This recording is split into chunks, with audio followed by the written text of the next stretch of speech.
अस्सलाम वालेकुम। क्या हाल चाल? उम्मीद करते हैं कि आप खैरियत हो। मेरी दुआ है कि आप हमेशा खुश रहें, हंसते और मुस्कुराते रहें और इसी तरह में अपना प्यार दिखाते रहें। बिल्कुल जी। मेरा नाम मुअज्जम अली, मैं हूं तारिक महमूद, मैं मोहम्मद यूसुफ। तो आज हम जिस वीडियो पर रिएक्ट करने जा रहे हैं, वीडियो का टाइटल है चाणक्य नीति से चाइना की मुश्किल बढ़ी। बिल्कुल। तो भाई साहब आलोक भाई और देवी कुमार जुड़े हैं आज डीडी डायरेक्ट की वीडियो। भाई साहब वीडियो का लिंक आपको डिस्क्रिप्शन में मिल जाएगा, जरूर विजिट करना है।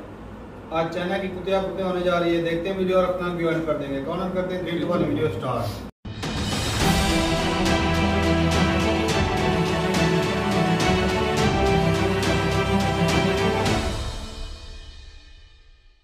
इस वीडियो में बताई गई सारी जानकारी पब्लिक प्लेटफॉर्म पर उपलब्ध है। इसमें ऐसी कोई जानकारी नहीं दी गई है जिससे हमारे सुरक्षा बलों की गोपनीयता भंग होती है। डिफेंस डिटेक्टिव सेना का सम्मान करता है और उन्हीं जानकारियों के आधार पर काम करता है जो सार्वजनिक रूप से मौजूद हैं। चाइना शामिल हुआ G20 में।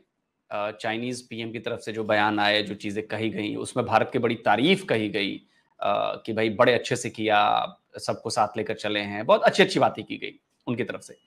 लेकिन अब वहां की मीडिया, जो सबको पता है कि स्टेट कंट्रोल है, बिना स्टेट के डायरेक्शन के वहां से कोई चीज आती नहीं, वहां से ऐसी चीजें आनी शुरू हुई कि एक थिंक टैंक कहता है जी कि सबोटाज किया इंडिया ने, अपने प्लेटफॉर्म का इस्तेमाल करके G20 में हावी हो गया और अपनी चीजें करवाई, अपने इश्यूज उसने डील करवाए, दुनिया की बात नहीं सुनी उसने।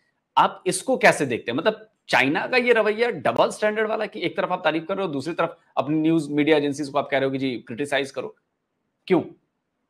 पर देखें, चाइना में अभी जो सिचुएशन है ना, मेरा 50-50 माइंड है, थोड़ा इधर भी है थोड़ा इधर भी है। तो फिर मेरा झुकाव जहां पर ज्यादा है वो ये है कि देखें, जो भी है जनरल सेक्रेटरी तो शी जिनपिंग ही है ना, प्रेसिडेंट, ठीक है। तो मे बी वो शी जिनपिंग करवा रहा है, क्योंकि शी जिनपिंग ने पिछले जितने भी 2014 से जब से भी आया है ये, इसने एक ही काम किया, अपने बंदे लगाए हर जगह, ठीक है। तो इसने वो निकाल दिए जहां जहां इसके पीछे हो। अब ये जो ली क्वांग है, जो आए थे premier second in command in China, ये सर शी जिनपिंग के सबसे करीबी दोस्त भी हैं, सेकंड इन कमांड भी हैं, और सबसे बड़े राइवल भी यही हैं पॉलिटिक्स में चाइना की। अब इसी वीक की स्टार्टिंग में सीसीपी के एल्डर्स की खबर आती है कि सीसीपी के एल्डर्स ने शी जिनपिंग को बुलाया, जो भी उनकी एनुअल मीटिंग होती है, कोइंसिडेंटली वो इसी हफ्ते थी। उसमें शी जिनपिंग को ठीक ठाक सनब किया गया, हेल्थ इश्यूज के ऊपर, हेल्थ क्राइसिस के ऊपर, इकोनॉमी के ऊपर, एग्रीकल्चर के ऊपर, डिप्लोमेसी के ऊपर, मिलिट्री के ऊपर, हर चीज के ऊपर उसको मतलब इतना जलील किया गया है मीडिया के अकॉर्डिंग, जिसकी कोई हद नहीं है। तो मुझे लगता है, अच्छा ली क्वांग आते हैं, बड़ी प्यारी प्यारी बातें, पॉजिटिव बातें, नो ऑब्जेक्शन ऑन डिक्लेरेशन, ठीक है। उसके बाद एक और चीज जो स्टेटमेंट ये देते हैं कि India should not become a part of any block. बड़ी डिप्लोमेटिक और न्यूट्रल स्टेटमेंट है। मैं ना इसको पॉजिटिव मानता हूँ ना नेगेटिव, न्यूट्रल स्टेटमेंट है ये बात, बिल्कुल। और ये सही है, लंबे टाइम से चाइना करता भी रहा है, ये लंबे टाइम से इंडिया के लिए करता भी रहा है चाइना। तो मुझे यही लगता है कि सीसीपी बोल रही है कि अगर शी जिनपिंग का चेहरा नहीं पसंद पू वाला, तो ये ली क्वांग है, इसको देख लो, हम इसको बना देते हैं। वैसे ही अनाउंस तो किया हुआ है ना, लिए शी जिनपिंग को वो कोई बीमारी है जो नस फट जाती है, कभी भी फाड़ देंगे, नस फाड़ने में कितना टाइम लगता है। अभी खबर आई भी थी शायद, अभी पिछले हफ्ते या पिछले कुछ आई थी, नहीं सब कुछ महीनों पुरानी है, कुछ महीनों पुरानी। तो वो नस फाड़ने में कितना टाइम लगता है। एंड सीसीपी और वो कम्युनिज्म में तो violence is the legal thing, वो तो अप्रिशिएट करते हैं वायलेंस को कम्युनिज्म में, तो वो कितना टाइम लगेगा। अच्छा, इसके अंदर एक और चीज जो मैं बताना चाहूँ, देखें इसके अंदर एक और जो है ना कि शी जिनपिंग क्यों नहीं आया, देखें आके करता क्या। एक फॉर एग्जांपल आप है, आपसे कोई बहुत बड़ी गलती हुई है और सडनली बहुत बड़ा इवेंट आ जाता है आपके घर का ही, खानदान का, फैमिली का, जहाँ पर आपके दूर दूर के रिश्तेदार भी होंगे, करीब को तो छोड़ो दूर दूर के भी होंगे, और आपको पता है कि आप उधर गए उस इवेंट में, तो आप सिर्फ जलील ही होगे 2-3-4 घंटे, बखिया उधेड़ दी जाएगी, ठीक है। और आप कुछ बोल भी नहीं सकते, या तो हो आप बदतमीज कि मैं सही करते रहो, ठीक है, या तो सर झुका के आप पूरा इवेंट निकाल के आओगे। तो शी जिनपिंग को वो मंजूर नहीं था। तो आजकल वो जिनसे भी बात करता हूँ, ट्विटर खोलता हूँ, कुछ वीडियोस भी देखी हैं, इवन कुछ व्हाट्सएप पे भी मेरे पास मैसेज है, उसके अंदर बड़ी कोट एक आजकल अच्छी इस्तेमाल हो रही है। वो कोई अमेरिका के सेनेटर थे, उनकी कोट थी, माइकल एनजी की। कि if you are not on the table then probably you are on the menu.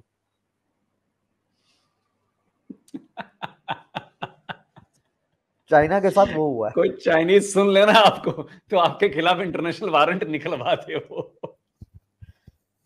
नहीं सर, उसके बाद ये निकलवा ले। पू को आपने ऐसे कैसे बोल दिया आपने, पू को है विनी द पू। तो सर क्या करे, उसके काम है सर। ये तो है। अच्छा, चाइना के लिए कितने बड़े ड्रॉबैक की कहूं या कितने बड़े नुकसान का मैसेज गया है G20 से? उसके एक मैसेज जो क्लियर एंड कट गया, जो गया है ना चाइना के पास, इंसान के बच्चे बनो, दुनिया के साथ चलो, ठीक है, और ये अपनी एक्सपेंशनिस्ट और व्हाइट डेविल और ये ब्लैक डेविल की थ्योरियां और हान चाइनीज रूल करने के लिए पैदा हुए हैं, इन बेवकूफियों को छोड़ो और न्यू वर्ल्ड ऑर्डर में कंट्रीब्यूट कर सकते हो तो करो, नहीं तो हमें टाइम नहीं लगेगा तुम्हें तोड़ने में। If we have fault lines, then you have much bigger fault lines. Bigger fault If lines. you know how to play, then we know how to play it better. ठीक है, तो ये मैसेज इंडिया की तरफ से नहीं गया, ये पूरी G20 की तरफ से गया। 3 आजादी की तहरीकें चल रही हैं और दुनिया में आज तक सिर्फ एक वाहिद इंडिया एक मुल्क है जिसने इंसर्जेंसी को खत्म किया। कोई और मुल्क नहीं कर पाया, बाकी मुल्क अलग ही हुए हैं, टूटे ही हैं दुनिया में जितने भी हैं। इंसर्जेंसीज एक साथ, हाँ सारी एक साथ। आप इनर मंगोलिया में चल रही है, आपकी शीजियांग में चल रही है, आपकी तिब्बत में चल रही है। कितना टाइम लगता है फॉल्ट लाइंस को एक्सप्लॉइट करने में? पानी आपके पास नहीं है। हाँ, फ्यूल अप करने में कितना टाइम लगेगा? अगर इसी पे आ जाएंगे तो भाई फ्यूल अप होना शुरू हो जाएगा, फ्यूल इन होना शुरू हो जाएगा, उसमें आप और ज्यादा परेशान होंगे। वो एक बात है ना, देखें अभी अक्टूबर की एंड में पासेस हो जाएंगे बंद, चीनी चले जाएंगे नीचे, ऊपर रहेंगे कुछ गिनती के वो पोर्टेबल ऑक्सीजन जनरेटर वगैरह लेके। कितना टाइम लगता है सर आगे जाके ब्रह्मपुत्र रिवर को आगे से कट करना, और चाइना का पूरा जो बचा कुचा पानी है वो भी खत्म कर देना। 20% जो सारी लड़ाई तो उसकी वही है, पानी की कमी हो गई उसके पास भयानक तरीके से। Chinese can not come before February, उनके लोग सस्टेन ही नहीं कर सकते। अच्छा आ भी गए तो लड़ने के लायक थोड़ी ना, जनरेटर हाथ में संभालेंगे कि लड़ेंगे? पॉइंट है। अच्छा, अब मैं थोड़ा आता हूं वापस एक और बड़े डेवलपमेंट की तरफ जो G20 में हमें दिखा है, और वो है अफ्रीकन यूनियन का शामिल होना। आप क्या मानते हैं अफ्रीकन यूनियन के लिए जिस तरह से वकालत इंडिया ने की, और वो तस्वीर मैंने देखी जब वो उनके प्रेसिडेंट को गले लगा रहे हैं और जिस तरह से गले लगाया उन्होंने, तो अफ्रीकन यूनियन को शामिल करना भी एक बहुत बड़ी डील क्यों है इंडिया के नजरिए से? देखें ये इधर आपका पहली चीज तो ग्लोबल साउथ आ जाती है, ठीक है। देखें अफ्रीका, आपको याद होगा आज 6-7 साल पहले या 5 साल पहले अफ्रीका यूनियन के 55 हेड ऑफ स्टेट सारे के सारे चाइना गए थे एक साथ, और वहां पर माल पानी सबको खिला के अपनी तरफ चाइना ने कर लिया था। इंडिया का काम दूसरा, इंडिया थोड़ा लंबे प्रोसेस में जाता है, पर वो ऐसे प्रोसेस होते हैं जो उसके फिर कोई हिला नहीं सकता। इंडिया ने ग्राउंड पे ग्रास रूट पे काम किया, पहले पब्लिक को अपनी तरफ किया, अफ्रीकन पब्लिक को, फिर अब सारी गवर्नमेंट्स को एक झटके में सारी गवर्नमेंट्स को अपनी तरफ कर लिया। चाइना जब उधर जाता है, इन्वेस्टमेंट चाइना करता है, तो उधर नौकरियां भी चाइनीज ही करते हैं।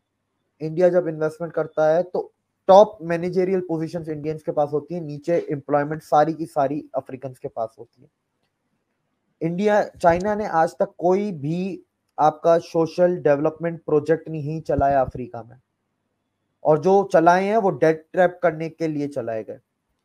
बेसिकली डेट ट्रैप, असल उसके पीछे इंटेंशन डेट ट्रैप थी। इंडिया के कितने प्रोजेक्ट चल रहे हैं और कब से चल रहा है? कितने मुल्कों के आर्मी के मैनुअल इंडियन आर्मी बना के देती है? कितने मुल्कों के कॉन्स्टिट्यूशन इंडिया ने बना के दिए? पैन अफ्रीका ई नेटवर्क जो प्रोजेक्ट है, पूरे अफ्रीका को कनेक्ट करना, डिजिटल कनेक्टिविटी से टेली मेडिसिन पहुंचाना है, वो पहुंचाना है, ये पहुंचाना, वो डॉक्टर APJ अब्दुल कलाम का सपना था, जिसको पूरा अभी भी वो चल रहा है। 48 कंट्रीज में वो प्रोजेक्ट चल रहा है। आर्मी से याद आया, हमारे यहाँ ट्रेनिंग भी दी जाती है कई देशों के, अफ्रीकन देशों के लोगों को। दूसरा, अगर हम देखें कॉन्गो में और भी सूडान में, और इधर हमारी आर्मी UN के थ्रू तैनात है, तो वो जो मैन टू मैन कनेक्ट है इंडियंस का, वो जानते हैं इंडियंस को। देखो आप नाइजीरिया में देखें, नाइजीरिया में यूएन की, इंडिया ने सबसे पहले यूएन में पूरी कंप्लीट फीमेल बटालियन भेजी थी जो नाइजीरिया में डिप्लॉय हुई थी बोको हराम वाले वो डिस्प्यूटेड एरियाज में। तो इंडिया देखिए, और भी आप देखा अभी रिसेंटली एक और खबर आई थी, 25 कंट्रियां इंडिया के पास आई हैं अफ्रीका की कि आप हमें मेरी मदद करें मॉनेटरी पॉलिसी और डेट रिस्ट्रक्चरिंग करने में। और ये दोनों बातें G20 की डिक्लेरेशन में भी हैं। और ये G20 से पहले की खबर बता रहा हूं मैं आपको, मतलब एक बहुत महीनों पहले की, मतलब साल के स्टार्टिंग की बात बता रहा हूं। 5 मुल्क अभी यूपीआई अडॉप्ट कर रहे हैं। अडॉप्ट से मेरा मतलब है कि वो अपने मुल्क के अंदर ग्राउंड लेवल पे, ये वो वाला नहीं कि इंडियन सिस्टम को लगाएंगे। हाँ, जिस तरह जापान मांग रहा है। पब्लिक डिजिटल इंफ्रास्ट्रक्चर जो हमने उनको अवेलेबल करवाया है कम प्राइसेस में, भाषणी हो, दीक्षा हो, ओसीएनडीसी हो, यूपीआई हो, गवर्नमेंट के इतने सॉफ्टवेयर हैं, कितने नाम लें उसको तो नाम ही खत्म नहीं होते। अफ्रीका में डेटा सेंटर बनाना, जल जीवन मिशन पहुंचाना, जन औषधि केंद्र पहुंचाना, उसके अलावा अभी क्या पहुंचा, एग्रीकल्चर में चले जाएं, एग्रीकल्चर के आपको Ethiopia, Rwanda, Gabon, Uganda, DRC, Mozambique, Madagascar, आपका कोटे डी लवेयर, तंजानिया, मलावी, कैमरून, इन मुल्कों में एग्रीकल्चर की, हर मुल्क में लाखों हेक्टेयर जमीन खरीदी है, हर मुल्क में। टोटल करने जाएंगे तो ये पता नहीं कितने मिलियन हेक्टेयर बन जाएंगे कॉर्पोरेट फार्मिंग की। सिर्फ एक अकेले सेनेगल का एनुअल आउटपुट 6 गुना बढ़ा एग्रीकल्चर जब से इंडिया गया। ये सॉइल लेबोरेटरी जो होते हैं आपके, सॉइल टेस्टिंग, जो सॉइल कार्ड वगैरह, ये भी गए हैं, आपके बीज भी गए हैं, आपकी कंपनीज भी यहाँ से गई हैं जिन्होंने उधर लोकल अफ्रीकन को एम्प्लॉय किया। अफ्रीका में हमने सुना पानी की कमी है, पानी के सिस्टम की कमी है, पर अफ्रीका में वाटर बॉडीज की तो कोई कमी नहीं है। तो जल जीवन मिशन से वो भी काम किया जा रहा है। फिर कंपनियों के तो क्या ही नाम लें सर, कंपनियां इतनी है कि मेरे ख्याल से आप ये समझे 1/4 of Africans are employed directly or indirectly by India and its ancillary industries. Ancillary industries इतना बड़ा इम्पैक्ट है जो नजर नहीं आएगा हमें। चलिए, ये तो आपने सब ये बातें बताई, ये सब कुछ ये हो चुका है और हो रहा है, मतलब ये ऑन ग्राउंड है। हाँ। जो G20 में आए, जो अफ्रीकन यूनियन के चेयरपर्सन हैं, प्रेसिडेंट हैं अजाली असुमानी, उन्होंने उनकी पूरी बात मैंने सुनी। उनमें उन्होंने 3 बातें कही जिन्होंने मुझे स्ट्राइक किया, और मैं उनका थोड़ा बहुत अंदाजा लगा पाया हूं, आप ज्यादा डिटेल बता पाएंगे। जो पहली बात उन्होंने कही कि India is the 5th super power in the world, so there is enough room for India in Africa. अब ये जो सेंटेंस है, enough room for India in Africa, इसका मतलब क्या हुआ? उन्होंने क्या दुनिया को ये संदेश दिया है? इसका सिंपल सा, इतना सा दुनिया को नहीं दिया है, इसका सिंपल सा संदेश चाइना को दिया है कि there is a more room for India than China. Simple सी इतनी सी बात। ओके। दूसरी बात उन्होंने कही है कि we also know that India is so powerful that it went to space, so we just need to coordinate.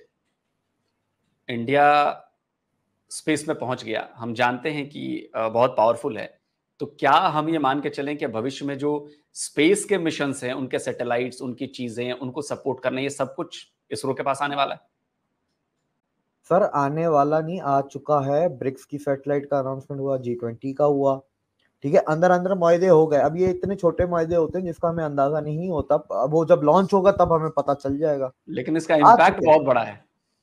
Impact तो सर आपका अंदाजा भी छोड़ दें कि इतना बड़ा है कि आप ये देखें ना कि मोदी जी ने क्या कहा, यूरोपियन यूनियन अगर आ सकता है तो अफ्रीका यूनियन की भी तो $2.9 ट्रिलियन है, ये क्यों नहीं आ सकता? बिल्कुल। आप पूरे दुनिया की इकोनॉमिक पॉलिसीज बना रहे हैं जिसमें से आप दुनिया का सबसे बड़ा कॉन्टिनेंट आप कैसे निकाल सकते हैं उसमें से, सेकंड बिगेस्ट कॉन्टिनेंट, कैसे आप उसको एक्सप्लेन कर सकते हैं? बड़ा पॉइंट है, बड़ा पॉइंट। दूसरा पॉइंट मोदी जी ने क्या बोला, we want urgent reforms at United Nations in which we want equal representation of every continent at United Nations Security Council Committee. Council. अब वहां से ब्राजील होगा, यहाँ से या तो इजिप्ट होगा या नीचे साउथ अफ्रीका होगा, इन दोनों में से कोई एक ही होगा। तो आप उस चीज को, अच्छा इथियोपिया को देख लें, नाइजीरिया में इन्वेस्टमेंट गई $14 बिलियन। कल हैरान मत तो ये कल पता चले बोको हराम खत्म हो गई इंडिया ने की, को हैरान होने की बात नहीं है। हो सकता है, बिल्कुल हो सकता है। अच्छा, तीसरी बात तो उन्होंने डायरेक्ट बोल दी। उन्होंने बोला कि India is super power in terms of inhabitants, India is ahead of China now. अब सोचिए, अफ्रीकन यूनियन का प्रेसिडेंट, यानी कि वो सारे अफ्रीकी देशों का प्रतिनिधित्व कर रहा है, और वो कहता है कि India is ahead of China now. China के लिए ये बयान कितना बड़ा नाइटमेयर होगा। सर वही मैं फिर वही कोट बोलनी पड़ेगी, you are on the menu. खा गया आपको सब, खा गया इंडिया। चाइनीज तो अपने आप को बड़ा शाना समझते थे। सर अब वो चमगादड़ खा सकते, हम चाइना तो खा ही सकते हैं। अच्छा, तो ये देखिए तो अब जब चाइना के साथ, ये देखिए मैं इसके अंदर एक देखिए बहुत सारी एडवांटेजेस है इकोनॉमिक। वो तो नंबर आप ऑनलाइन डालेंगे India versus China in Africa, वो आ जाएंगे नंबर। इंडिया की जो खासियत है ना, इंडिया ने ग्रास रूट पे काम किया, लोगों से पहले कनेक्ट बनाया। अफ्रीका के पॉलिटिशियन शायद आज भी कुछ ऐसे होंगे जो चाइना के वफादार होंगे, पर वो लोगों के प्रेशर में इंडिया के पास जाएंगे। लोग चाहते हैं कि इंडिया हो। हर चीज मैंने देखा कि हर फील्ड को मैंने बताया। मेरा बताने का मतलब था कि मैं क्वांटम नहीं बता रहा, क्वांटम मैं बता भी नहीं पाऊंगा, इतना कुछ इंडिया ने किया है, पर मैं फील्ड बताना चाह रहा था कि कोई ऐसी चीज छोड़ी नहीं है। चाइना आइडिया लग जाए कि भाई कहाँ कहाँ काम हो रहा है। चाइना गया, Chinese Confucius institute, Chinese language India जाता नहीं सिखाता। इंडिया कल्चरल प्रोग्राम चलाता है, एम्बेसी में आना है, एम्बेसी में आके सीख लो, लेकिन बाहर एजुकेशनल इंस्टीट्यूट, टेली एजुकेशन जो चल रही है, तो उसके अंदर कौन से वो हिंदी है वो सिखा रहे हैं। अफ्रीका की लोकल लैंग्वेजेस में वो पढ़ा रहे हैं उधर। आईआईटी मद्रास जो खुला है तंजानिया में, ठीक है, उसमें कौन सा हिंदी में डिग्रियां होंगी। चाइना होता तो चाइनीज में ही होती डिग्रियां। चाइना का काम ही यही है। बिल्कुल। अच्छा, फिर आपने जैसी वीडियोस आप अफ्रीका से भी आई हैं, चाइनीज वहां पर लोकल्स को मार रहे हैं, बदतमीजियां कर रहे हैं रोडों के ऊपर। सिविक अथॉरिटीज जितनी भी होती हैं शहर की, पुलिस, पोस्टमैन, ट्रैफिक वाले, सबसे बदतमीजियां, लोगों को मारना करना। तो वो पीपल कनेक्ट नहीं है जो इंडिया का है। वही बात है ना sir, mother of the democracy, जो मोदी जी ने यूएस कांग्रेस में कहा था, we are the mother and the largest democracy. दोनों चीजें बोल दी कि बेटा जनपद का कॉन्सेप्ट हमारे पास था हजारों सालों से। बिल्कुल बिल्कुल बिल्कुल बिल्कुल। तो हमें मत सिखाना ये वही डेमोक्रेसी है, लोगों को जागरूक करके अपने फेवर में लेके आओ। और दूसरा मदर फादर ऑफ कूटनीति भी है। विदुर नीति, चाणक्य नीति। अब देखे ना चाणक्य ने किस तरह वो पहली सेना कैसे बनाई थी, लोगों को साथ मिला के बनाई थी ना। साथ में बाद में तो उसी पॉइंट पे आने वाला था मैं, मगध को हराने इतना बड़ा साम्राज्य खड़ा किया। हाँ, साम्राज्य बाद में देखे वो जो हुआ उसको पहले ही इंपॉर्टेंट होता है, मगध को कैसे हराया, वो जो लोगों को कलेक्ट किया, जो उनको कॉन्फिडेंस दिया। और सारे देखे लोअर क्लास, कोई भी मिलिट्री वॉरियर क्लास नहीं था, कोई भी ऐसा नहीं था सिपाही का बेटा हो, सब नॉर्मल लोग। नंदवंश का नाश कर दिया। हाँ, उस टाइम का सबसे स्ट्रॉन्गेस्ट एम्पायर जो था इस पूरे रीजन का मगध था। तो ये वही चीज की है अफ्रीका में जाके, और यही वही चीज हो रही है टर्की के साथ के। वो है ना चाणक्य का के डायरेक्ट बीच में हाथ मत डालो, उधर सबसे ज्यादा स्ट्रांग होता है, परिधि पे हाथ डाला, किनारे किनारे से। हाँ बिल्कुल, किनारे किनारे से। तो ग्रीस हो, साइप्रस हो, आर्मेनिया हो, इजराइल हो, किनारे किनारे से हम काट के बीच तक पहुंच जाएंगे। अच्छा, चाइना के साथ इतना कुछ खेल हो गया, ये कुछ मतलब अब सब देखने। अब पाकिस्तान जो है, अब उनकी फ्रस्ट्रेशन देखने लायक है, क्योंकि चाइना के साथ ऐसा हो गया तो वो तो किस बिसात पे आते हैं ना, वो G20 ना कहीं पता नहीं G90+ में किसमें है। तो अब्दुल बासित हैं, इंडिया में हाई कमिश्नर रह चुके हैं, पाकिस्तान के बड़े पद पर रह चुके हैं। उनका एक बयान आया, last year it was Indonesia, this year India, next year will be Brazil and so on. What's so special about India hosting G20 summit, more hype than substance. अब आप बताइए कि एक ऐसे आदमी से जो हाई कमिश्नर रहा हो और इस तरह का बयान आए, तो इसे फ्रस्ट्रेशन कहा जाए, इसे जलनशीलता कही जाए, या इसे एज ए नेशन पाकिस्तान का फेल्योरशिप कहा जाए? नहीं, आपकी एक्सप्रेशन गलत है, मैं एक्सप्रेशन आपको सही कर देता हूं। ऐसे लोगों की वजह से हमारी डिप्लोमेसी ऐसी है। दुनिया में कभी रिटायर्ड एम्बेसडर को किसी भी मुल्क में, मैं दुनिया के हर बंदे को सुनता हूं जो यूट्यूब पे अवेलेबल है, ढंग की बात करें, बकवास भी करता तो भी सुनता हूं। मैंने कोई रिटायर्ड एम्बेसडर आज तक, हाई कमिश्नर, फॉरेन पॉलिसी से रिलेटेड बंदा मैंने यूट्यूब पे नहीं देखा जिसका चैनल हो। लेकिन आप इससे पाकिस्तान में अंदाजा है, लगा।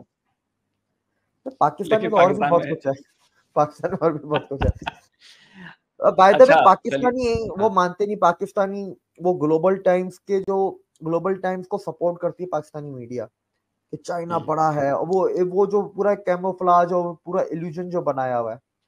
अब पढ़ने का तो इधर है नहीं रिवाज, नहीं तो ऑनलाइन हर चीज अवेलेबल, जाके पढ़ लो चाइना की क्या हालत है। एक कंपनी एवरग्रांडे से 45 लाख लोग रातों रात अनएम्प्लॉयड हो गए, रातों रात। अनएम्प्लॉयड हो गए, बिल्कुल बिल्कुल बिल्कुल बिल्कुल। और आपने वो बताया है कि जो 2/3 कंपनीज हैं रियल एस्टेट की, वो वैसे ही दिवालिया हो चुकी है। देखो अब देख, मैं तो सर देखे मेरा बड़ा सिंपल सा तरीका है, मैं नंबर्स में मेरे नंबर थोड़े अलग होते हैं। अगर 45 लाख हैं तो चाइना में एवरेज फैमिली साइज है 3, तो मेरे हिसाब से 1.5 करोड़ लोग गए एक कंपनी से। तो बड़ा ह्यूज नंबर है ये, तो बड़ा ह्यूज नंबर है बहुत, और ये एक कंपनी ऐसी और इसके पता नहीं जैसे कितनी कितनी सौ। 100 कंपनीज। अच्छा, ये पाकिस्तानी फ्रस्ट्रेटेड लोगों की ना कमी नहीं है, मतलब जो थोड़े बड़े चर्चे में रहते हैं आजकल, मैं उन्हीं की चर्चा कर रहा हूँ। एक डॉक्टर कमर चीमा है, कहते हैं कि उन्होंने पीएचडी की हुई है, डॉक्टर लगाते हैं। वैसे पाकिस्तान में तो हर कोई डॉक्टर ही लगा लेता है, पता नहीं कहां से क्या पीएचडी कर लेते हैं।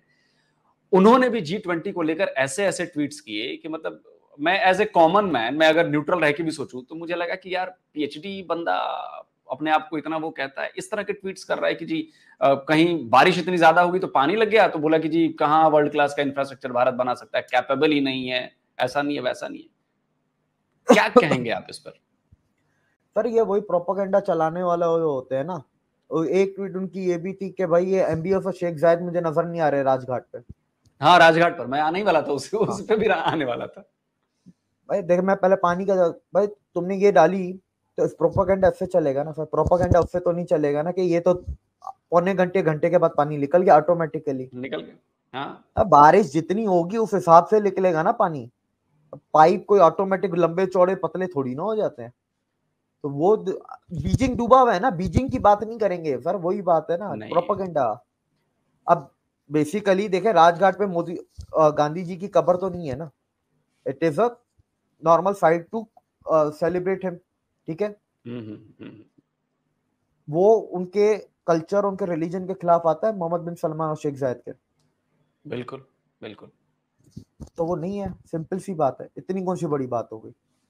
लेकिन आज ये वो स्टेट इसको इन्होंने अलग रंग दे दिया। नहीं सर, वो अब वो नहीं देखेंगे ना, ओमान का शेख तो आया था, हाँ आया था। शेख हसीना तो आई थी, जोको विडोडो तो आया था, पर बात हुई ना, उनको वो मुसलमान थोड़ा मानते हैं, जो पैसा देता वही मुसलमान हुआ।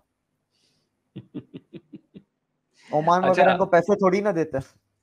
ये साहब इतना फ्रस्ट्रेट हुए कि एक तस्वीर थी जिसमें अपनी शेख हसीना दिख रही है, बांग्लादेश की पीएम, अपने अमेरिकी प्रेसिडेंट हैं और मोदी जी हैं साथ में।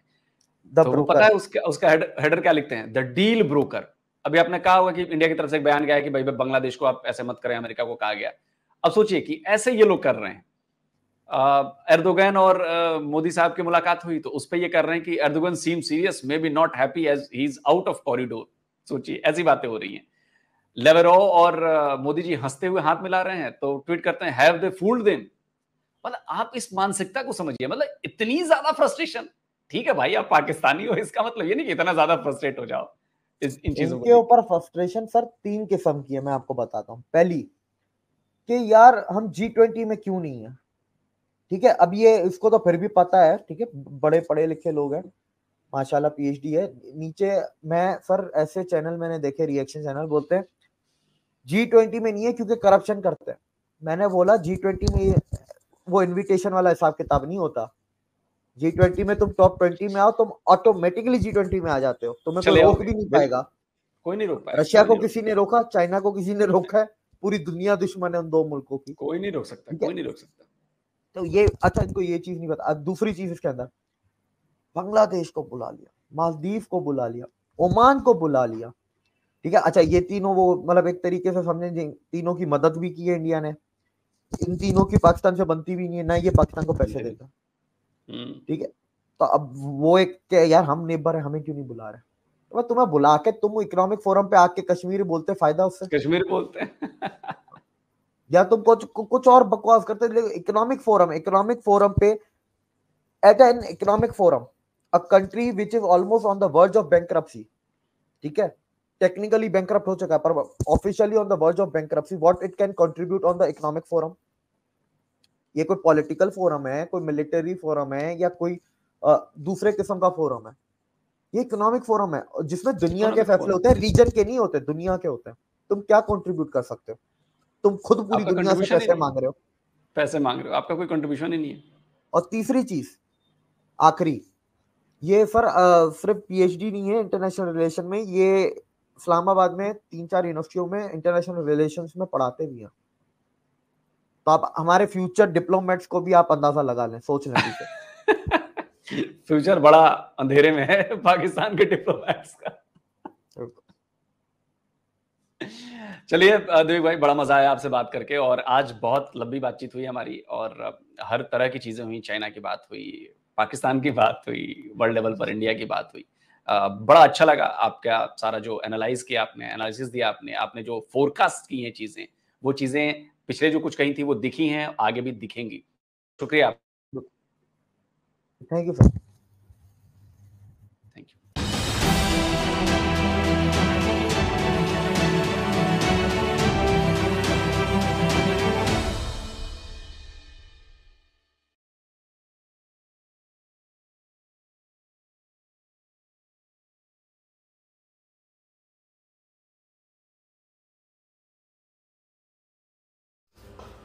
चलो जी, वीडियो खत्म हो गया। भाई साहब आए तो चाइना की सारी बात ही चाइना की लगाई है, और क्या है।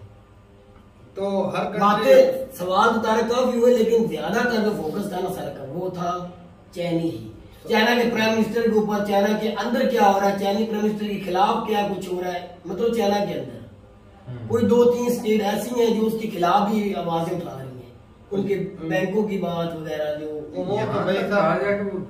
मरीज हो चुके हैं, हाँ, दिमाग को बीमारी लगी हुई है। चलो ठीक हो जाएगा, उनके पास हॉस्पिटल बड़े कमाल के नई टेक्नोलॉजी वाले। हो सकता है दिमाग की हालत खराब होने की वजह से वो इसमें T20 में ना आए हो। जो चक्कर दूसरे कंट्री का तिर वो वापस इसी को आ रहे हैं।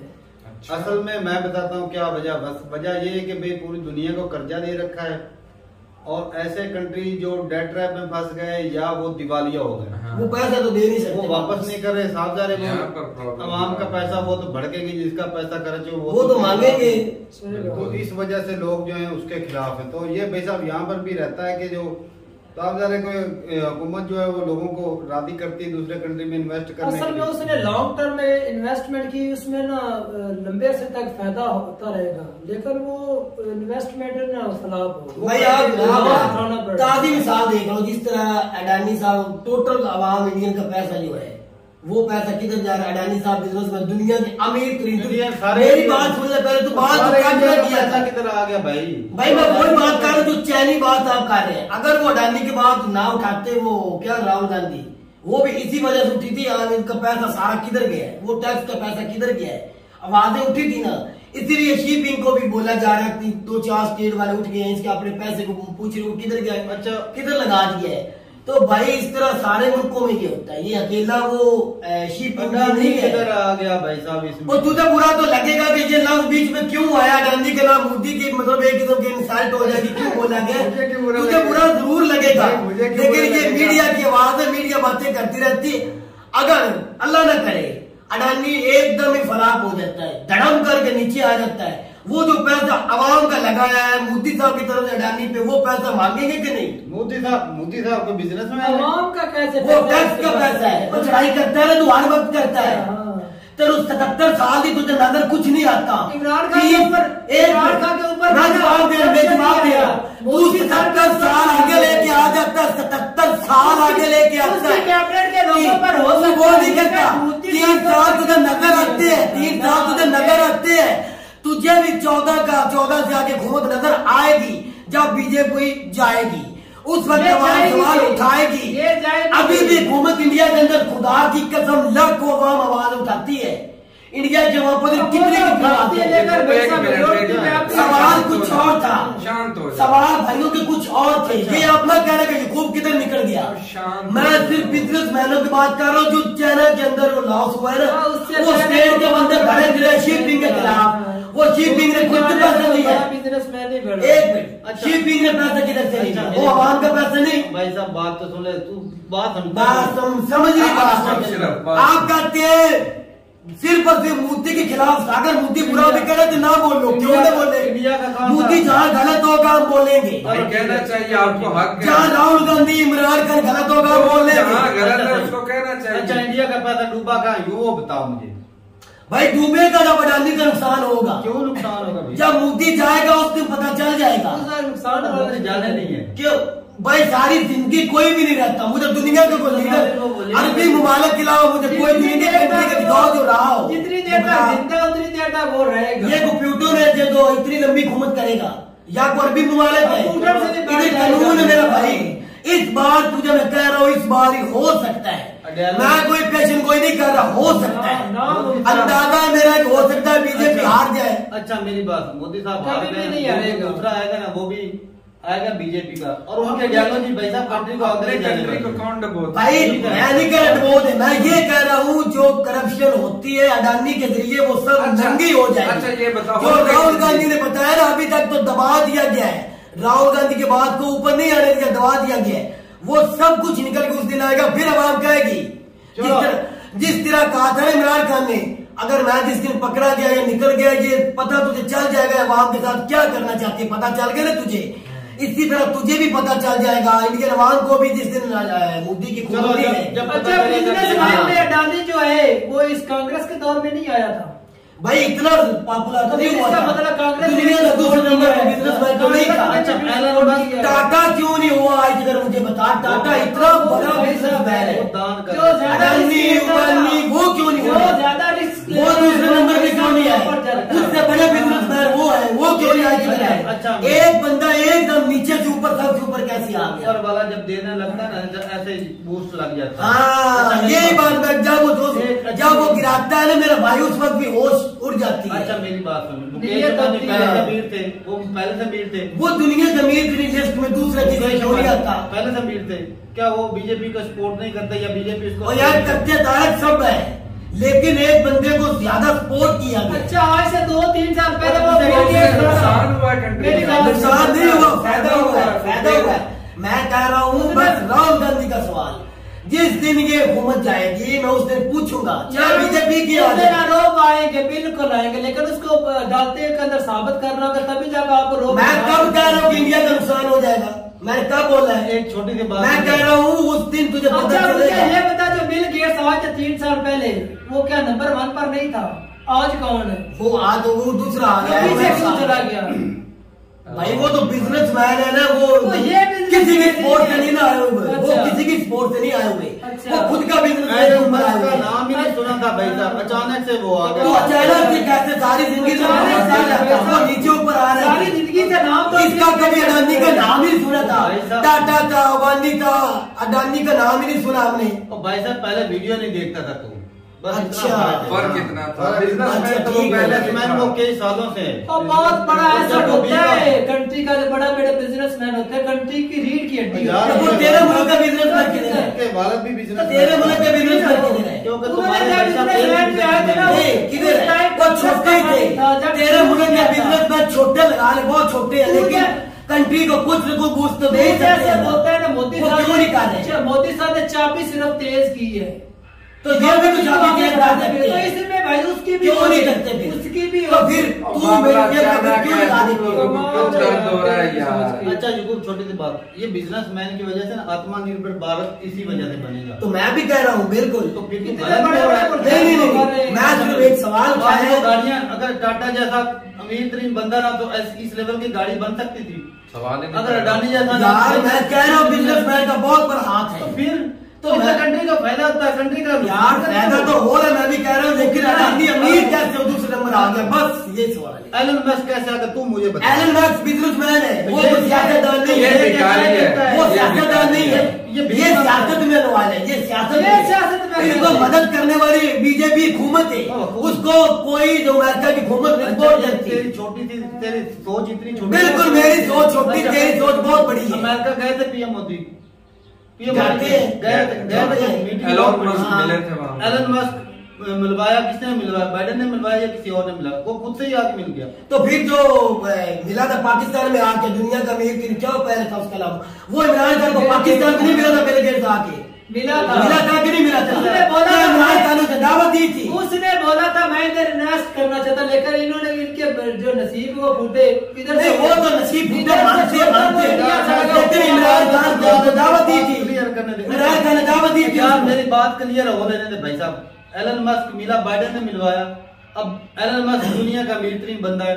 अब जो अपोजिशन वाले बोलोगे ये एलन मस्क दुनिया का अमीर तरीन बंदा, बाइडेन इसको सपोर्ट करा, ये करप्शन करवा रहा है, ये चीज हो वो बाहर की कंट्री का बंदा है, वो इंडिया का बंदा नहीं है।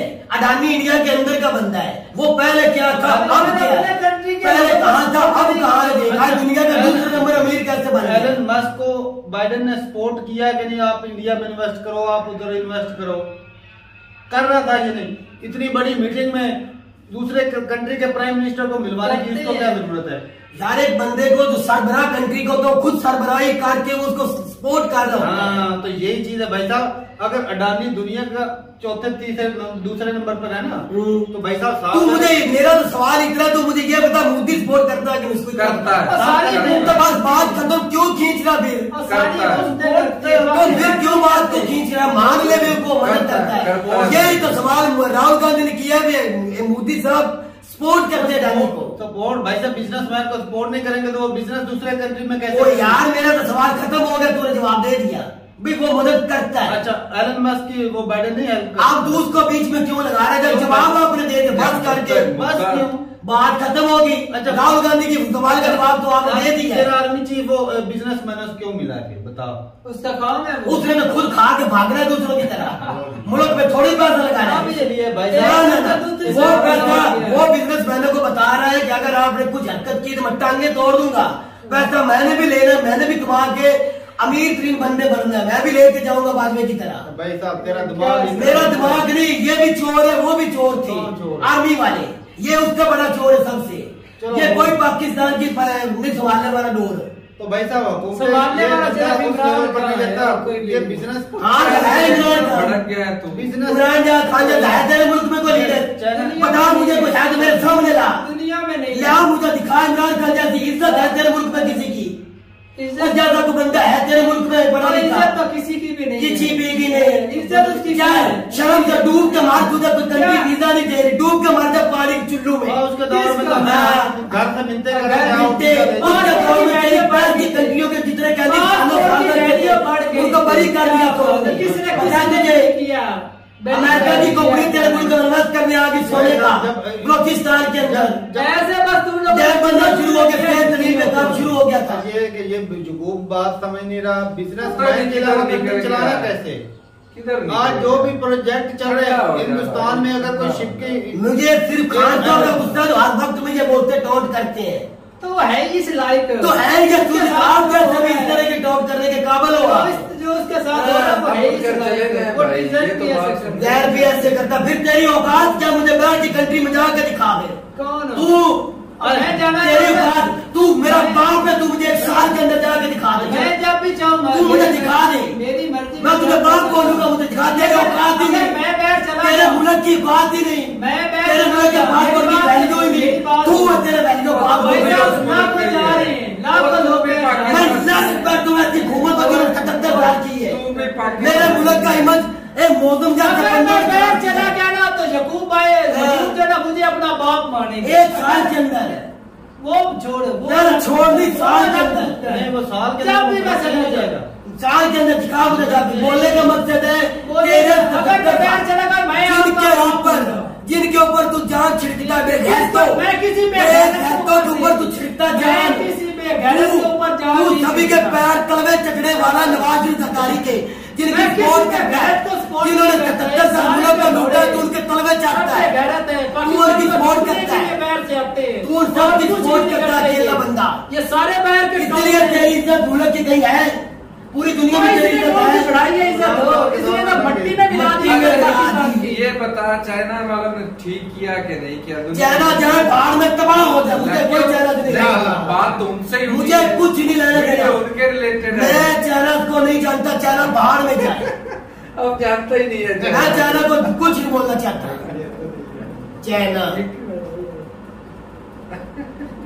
चाइना नुकसान करे जाए, जिधर मर्जी जाए, मैं कुछ नहीं लेना। भाई साहब ना बड़े करते हो यार ऐसे। भाई देवक भाई आप ना इमरान खान की आगे से नहीं करने, क्योंकि आप भी शुरुआत में यूथिया ही थे, और चलो भाई इमरान खान को देखा और बदल गए, ऐसा नहीं करना चाहिए। इमरान खान के दौर में पाकिस्तान के पासपोर्ट की वैल्यू इतनी थी कि हमें यूके पर आ गई, कनाडा और यूरोप वाले जो है ना वो मिलते करते जो सारी जिंदगी कार्ड आपने किए हैं, जो सारी जिंदगी आपने कार्ड 70 साल किए, उसको मिटाने के लिए वक्त तो चाहिए था ना। हमारे पीछे लोग उन बेगैरतों की वजह से मुल्क को सुधारने के लिए वक्त तो चाहिए था ना। दुनिया के साथ अच्छे तलकात बनाने थे ना। आपने तो अमेरिका के तलवे चक्र शुरू कर दिए, ये बुरज का रगड़ा लगाया, रगड़ा लगा के इमरान खान को उतारा। आर्मी चीफ बाजवे ने, जरदारी, नवाज शरीफ ने मिलके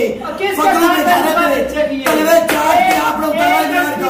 कंट्री का नाम बताए, इमरान खान इस कंट्री के साथ अच्छे तल्लुकात किए। इमरान खान पैकेज ने रोका, अमेरिका को बोला हम कोई गुलाम है, इंडिया को बोला, चाइना को क्यों बोला, उसकी रीजन भी देखो। बोला इंजीनियर मेरे, इंजीनियर मेरे, इंजीनियर मेरे, मजदूर मेरे, इंजीनियर हमारे लाखों की तादाद में हमारे मुल्क में लाखों की तादाद का इंजीनियर है। एक भी ढंग मजदूर जब जमीन हमारी, मजदूर भी हमारे होंगे, पैसा हमारे मुल्क में। ये इमरान खान ने बोला, चाइना ने बोला ये पहले जमाना हुआ है, मजदूर हमारे होंगे, जमीन आपकी होगी। उसने बोला मैं नहीं करने दूंगा, ये मर्द का बच्चा है। सिक्योरिटी हमने दी है चाइना को, लेबर तो पैसे आपको बताएंगे, आप उसी पर लटके हो।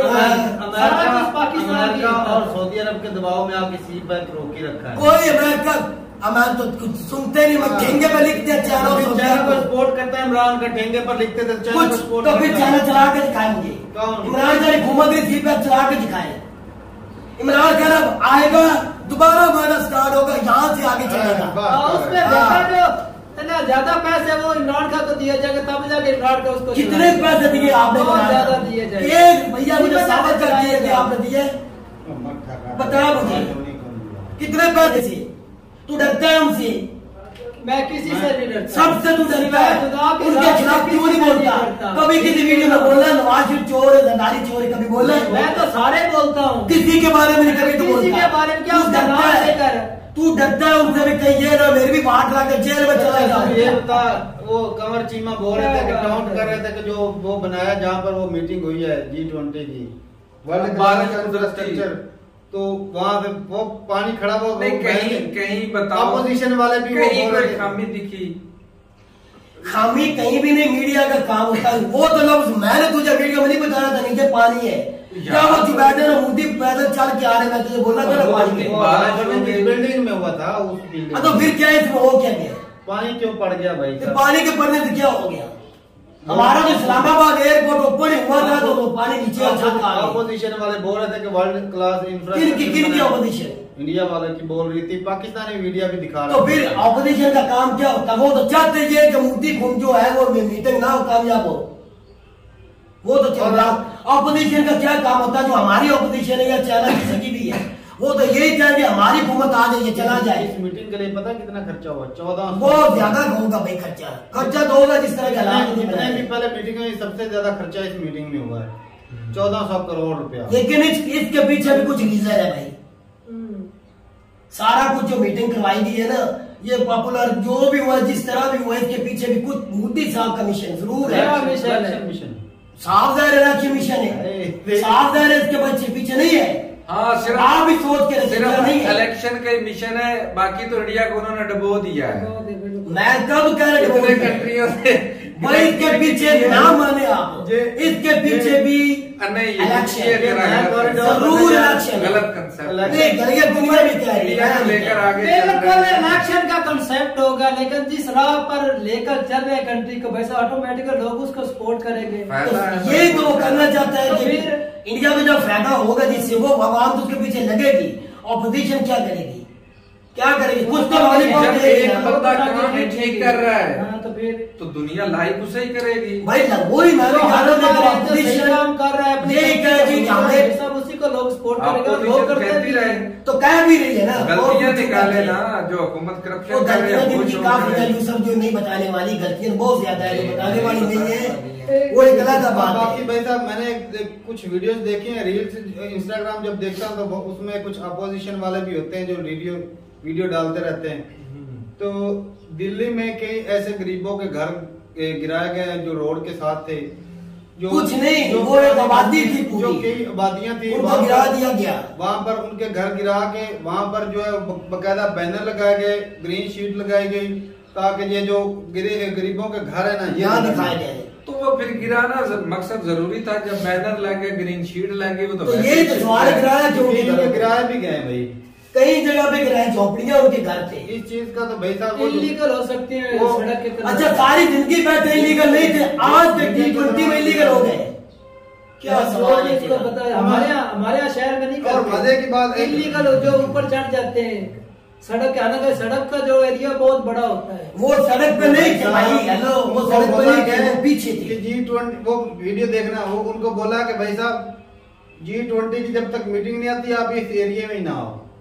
ये अच्छी बात है, से मना कर दिया तो सारी जिंदगी से वहां बैठे तो पहले ना बैठने देते भाई साहब को हुकूमत ये तो फिर गलत हुआ भाई। ये चीज भाई साहब मैं वीडियो देखी है, अगर किसी भाई को डाउट हो तो मैं भेज सकता हूँ। बाकी तो भाई गलत हुआ। बारिश की बात हुई तो वो बिलावल अपोजिशन इसकी आलोचना करे वो भाई वो तो बोल रहे हैं। बिलावल भुट्टो का बड़ा फेमस डायलॉग है, जब ज्यादा बारिश आती तो ज्यादा पानी आता है। तो ज्यादा जब बारिश आएगी साफ जाहिर है जो पाइप वहां से डाले होंगे वो जितना वो निकल सकता है उसी हिसाब से निकलेगा पानी। तो बारिश ज्यादा लेवल पर आ गई और पानी रुक गया, थोड़ी देर के लिए निकल जाएगा भाई, और निकल भी क्या होगा। तो ये भाई लोगों को जो ना कुछ होते हैं, आलोक भाई भी जिस तरह बात करें ना कि पाकिस्तान के कुछ पढ़े लिखे नौजवान इस तरह की बातें करते, डॉक्टर कमर चीमा की बात हो रही थी वो, तो टॉन्ट के मामले में भाई साहब इंडिया पाकिस्तान जो है ना एक दूसरे को माफी नहीं देता। जहाँ पर इंडिया का हाथ पड़ता है वहां पर इंडिया माफी नहीं देता, जहाँ पर पाकिस्तान का पड़ता है। ये कमर चिमानी था जो आपसे आलोक सर के साथ आते हैं डिबेट में, कितनी बार उसकी तारीफ खुद करते हैं, ये पढ़े लिखे ये हुए वो है। अब तो वो बैर भाई के साथ नहीं आए, अब तो वो बैर है, तो कितनी बार आप कश्मीर के साथ आए हैं, मेजर साहब के साथ आते हैं, लेकिन आप तो बैर है, पाकिस्तान में रहते नहीं है। साफ जाहिर है भाई साहब बंदे को पाकिस्तान में कोई बात उठती है तो हर रोज हम नहीं रिएक्शन देखते क्या देखते पाकिस्तान का क्रिकेटर क्या नाम लतीफ खान होगी सजा, खालिद 12 साल की सजा होगी, वो मैंने खुद वीडियो देखी है, उसकी सजा होगी। उसकी भाई वीडियो आई थी, उसके ऊपर भी ये बहुत ज्यादा इंडियन अवाम जो है बहुत ज्यादा बातें बढ़ा के खा रही है। तो भाई वही बात करने लगा हूँ, क्लियर करने दे। वो इसलिए कि वो जब उसने धमकी दी थी क्योंकि वो इस्लाम के खिलाफ बोलता था, मुसलमानों के खिलाफ बोलता था, वो बंदा जो स्वीडन में था, तो उसके खिलाफ कहा कि 30 लाख रुपया इनाम दूंगा जो उसका सर ला कर देगा या जो उसको मारेगा। तो गलत किया था उसने। अच्छा वो गलत किया, उसको जिस तो लोग भाई के जो वीडियो का टाइटल था क्रिकेटर पाकिस्तानी क्रिकेटर बना आतंकी। तो एक साधु है भाई साहब, कुछ दिन हमने भी पहले वीडियो पे रिएक्शन दिया है, वो एक उदयनिधि था ना नाम, जो अपोजिट वो में किसी दूसरी केरला में या कर्नाटक में वो स्टेट थी, उसका किसी सीएम का बेटा है भाई। तो उसने बयान दिया था कि सनातन धर्म, ये सनातन जो है ये एक डेंगू है, मच्छर है, मलेरिया है, इसको जड़ से खत्म करना चाहिए।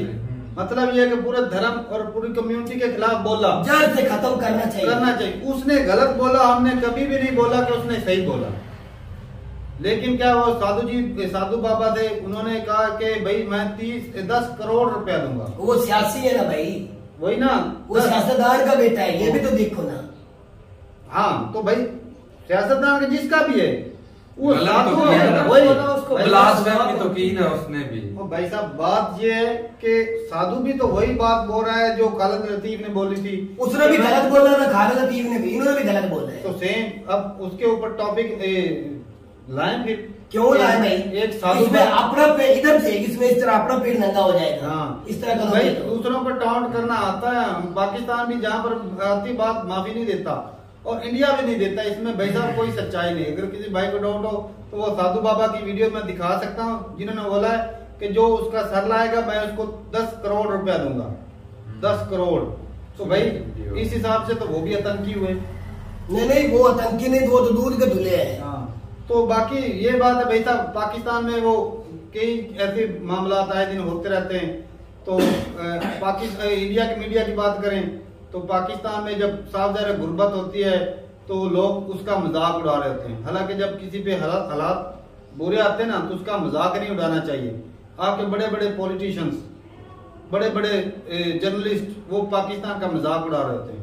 तो ये चीजें भाई साहब गलत हैं। ये मीडिया इस चीज को गलत है, उसको भाई गलत तो इस वो ना एक पाकिस्तान का वो मीडिया देख रहा था भाई, जब चंद्रयान मिशन जो है ना वो फेल हुआ था ना 2, तो उस वक्त पाकिस्तान का मीडिया ना बड़ा हंस के फवाद चौधरी बोल रहा था, बड़ा खुश हो रहा था, जो टेक्नोलॉजी का मिनिस्टर था, खुश हो के बोल रहे थे कि क्योंकि साफ है भाई पाकिस्तानी मीडिया टाउट तो करेगा ही, वो टाउट के तो दोनों कंट्री से ही होता है, तो दोनों माफी नहीं देते। इंडिया के जो जर्नलिस्ट हैं, अगर पाकिस्तान में कोई गरीब आटे की लाइन में लग के मर जाएगा ना तो उसका वो अफसोस नहीं कर रहा होगा वो इंडियन मीडिया वाला, वो जी टाउट कर रहा होगा पाकिस्तान की ये हालत। तो ये चीजें भाई साहब गलत है। और ये पता नहीं इस खित्ते के लोगों को ही है, इंडिया पाकिस्तान एक ही कुछ है भाई साहब, इसमें कोई दो ही राय नहीं। आप थोड़ा सा ज्यादा पढ़े लिखे, हम थोड़ा सा कम है, फर्क इतना ही है। आज देख लो थोड़ी सी बात रिकॉर्ड, लेकिन आज के दिन का जो होने वाला है, एक दूसरे को टाउट करना माफी नहीं। अच्छा, आज पाकिस्तान को अक्सर क्या बोला जाता है, ये अक्सर बेईमानी करते हैं, ये बेईमान है, ये गलत बोलते हैं, इस तरह बोलते हैं ना। आज तो देख रहे पाकिस्तान इंडिया का मैच हुआ था ना, मैं क्रिकेट की बात एक मिसाल तो देना चाहता हूँ जो होने वाला है। उस मैच के अंदर पहले मैच में पाकिस्तान इंडिया को क्यों पॉइंट दिया गया, इंडिया को मजबूरी थी पॉइंट देना। दूसरे मैच में क्यों नहीं पॉइंट दिया, मुकम्मल करवाया, इंडिया को पता था स्कोर ज्यादा बोर्ड पे लग गया, अब हम जीत जाएंगे। ठीक है, अब पाकिस्तान श्रीलंका एक किस्म का फाइनल मैच है, अगर पाकिस्तान हारता है ना तो बाहर हो जाएगा, श्रीलंका हारता है तो बाहर हो जाएगा, अगर ड्रा हो जाता है तो श्रीलंका आगे जाएगा। सुन तो दे, मैं बारिश की पेश अब मैं वही तो मुझे बोलने दे। अब वही कानून हमारे ऊपर लागू नहीं, दोनों टीमों के ऊपर होता था, मुझे बताना मैच हो सकता है। एक मिनट, अगर पाकिस्तान श्रीलंका के मैच के दरमियान चलो फैसला हो जाता है वो तो हो जाएगा, अगर बारिश आती है ड्रा हो जाता है, क्या ये दूसरे दिन मैच नहीं करवाना चाहिए? क्या इंडिया पाकिस्तान का पहले हुआ ये भी तो होना चाहिए ना, होना चाहिए। लेकिन इंडिया ने बोल दिया कि अगर बारिश आ गई तो ये दूसरे दिन मैच नहीं होगा, ये कानून ही नहीं जायज बोल दिया है, उसने बोला ये कानून ही नहीं। अब मुझे बता, पाकिस्तानी सच बोलते हैं कि इंडियन बेईमानी करते हैं, जैसा बेईमानी नहीं कर रहा, उनके लिए कानून सारे हो गए, पाकिस्तान श्रीलंका ले जाए बारिश हो जाए वो कानून नहीं है, कानून सबके लिए बराबर। फिर इंडिया के अंदर कहते हैं पाकिस्तानी तो बेईमानी करते हैं, क्या बात है। पर सबसे बड़ा बेईमान इंसान बोर्ड के ऊपर जय शाह को बिठा दिया है, जिसने क्रिकेट को स्पोर्ट को तबाह कर दिया है। बातें आप बड़ी करते हैं, मिर्चें तो जरूर यकूब की लगेंगी, लेकिन मैं तो बोलूंगा, सच बोलूंगा जिस तरह आप बोलते हैं मेरा भाई बोलना चाहिए, सच बोलना चाहिए। हम बैठे इधर किस लिए, सच बोलने के लिए। आप हमें हमारी औकात दिखाते हैं, जहाँ आपकी दिखाएगा। ठीक है, आप आज तरक्की कर रहे हो, हमारी दुआ और करें। किया कि नहीं ये किया? गलत है, तो भाई साहब जो गलत को गलत बोलना चाहिए। हमारे हिसाब से गलत है भाई साहब, आपके हिसाब से सही हो सकता है। क्यों? उनका हिसाब। और बाकी भाई एक और भी चीज मेंशन करना चाहता हूँ कि कोई भी अगर वो कुछ कहीं पर 6 लिखा हो तो अपनी जगह पर किसी को 9 लगेगा, किसी को 6 लगेगा, हर कोई अपनी अपनी जगह पर वो दुरुस्त रहता है। बाकी ये है कि भाई खामियां पाकिस्तान में बहुत है, पाकिस्तान के लोगों में भी है, हम तो मानते हैं। और मीडिया का काम अब देखा जाए, हमारे अंदर खामियां न होती तो कुछ न कुछ तो तरक्की हम भी करते। सही बात, आवाम के अंदर भी, सियासतदानों के अंदर भी। आज हमें बातें ना सुननी पड़ती इधर बैठ के, कुत्ता बिल्ला ना सुनना पड़ता। भाई मान जाओ फिर अपनी खामियां। तो मैं कब से मान रहा हूँ भाई, सुबह से चिल्ला तो रहा है, वो अडानी को सपोर्ट कर रहा है, वो फलाने को कर रहा है, वो देख रहा है सवाल था, लेकिन हमारे अंदर खामियां हैं, हम मान रहे हैं। अच्छा, अडानी को सपोर्ट करना चाहिए करें कि वो बड़ा बिजनेसमैन है, दुनिया का अमीर। ओ भाई मेरे कहने से कब वो रुकेंगे? अगर वो दुनिया का अमीर तरीन बंदा बन जाता है, इसमें प्राउड मोमेंट इंडिया का ही होता है या नहीं होता? एशिया के लिए दूसरा नंबर भी तो है, एशिया के लिए नहीं होता या नहीं होता? होता है नाम वैसे बंदे को सपोर्ट करना चाहिए, लेकिन कल को अगर वो बंदा बेमिसाल भागेगा नहीं, वो नहीं, वो भाई साहब के बाद भूल जाओ कि वो इंडियन होकर भागेगा। अगर कल को कोई पोल खुल जाती है, कोई पनामा या डॉन जिस तरह हमारे ऊपर लगे कल को इस तरह को निकला, अगर वो साबित हुआ हुकूमत का पैसा, आवाम का पैसा के वो बना, तो फिर क्या ये सच होगा कि झूठ होगा? कि तुम्हारी फैसला आज उसके ऊपर नजर नहीं रखी जा रही? नजर है ही, तो वो बोल रहे हैं दूसरे राहुल गांधी, नजर तो है ही उनके ऊपर। लेकिन बात थी चाइना की हो रही थी भाई, चाइना जो है ना उसके मुंह के ऊपर जो लगी है ना, वो खुद ही सोचेगा पाकिस्तान से या दुनिया से नहीं पूछेगा। भाई एक और भी बात है, जिस तरह belt and road initiative China ने छेड़ रखा था कि दूसरी दुनिया कट ऑफ हो जाएगी, हम इसका फायदा उठाएंगे, तो अचानक से कुछ ऐसा मुद्दा निकल आता है कि वो चाइना के मुंह पे लगी है। तो वे जो ये इकोनॉमिक कॉरिडोर जो बनाया गया, जो यूरोप से इंडिया तक कनेक्ट होगा, इससे भाई साहब उसको काफी झटका लगेगा। और चाइना भी भाई साहब ऐसे तो बैठने वाला है नहीं, तो वो भी जरूर, लेकिन उसके मुंह पे बहुत ज्यादा चमाटा लगा। चमाटा कुछ नहीं होता भाई साहब, उन्होंने अपनी खेल खेला, वो अपना खेल रहे हैं, हर कोई खेल खेल रहा है, तो वो कुछ ऐसा स्टेप लेकर आया जाएगा जिससे वो फिर सबको हैरान कर देगा। फिर एक बात है यार, पाकिस्तान का बीच में नाम नहीं लाना चाहिए था, क्योंकि पाकिस्तान किसी मीटिंग में किसी काम में फिलहाल तो है ही नहीं। तो वही तो बात है, पाकिस्तान फिर बातें क्यों करता है कि हुकूमत ने की बात, कभी बोलता है शमशान घाट में वो सऊदीया के नहीं थे, दुबई के, वो भाई हुकूमत ने नहीं बोला, कभी बोलता है मीडिया की बात है, मतलब साहब को बुलाया गया, हमें नहीं बुलाया आप साहब वो मीडिया की, तेरे मेरे जैसे मीडिया की आवाज है, हुकूमत को तो अपनी पड़ी हुई, वो क्यों बोलेंगे? तो भाई पुलिसियां तो चलते हैं कंट्री अपने फायदे के लिए, तो ठीक है भाई, अपनी रात जरूर बताएगा कमेंट सेक्शन में। मिलते नहीं, तब तक के लिए इजाजत दें। अल्लाह हाफ़िज़।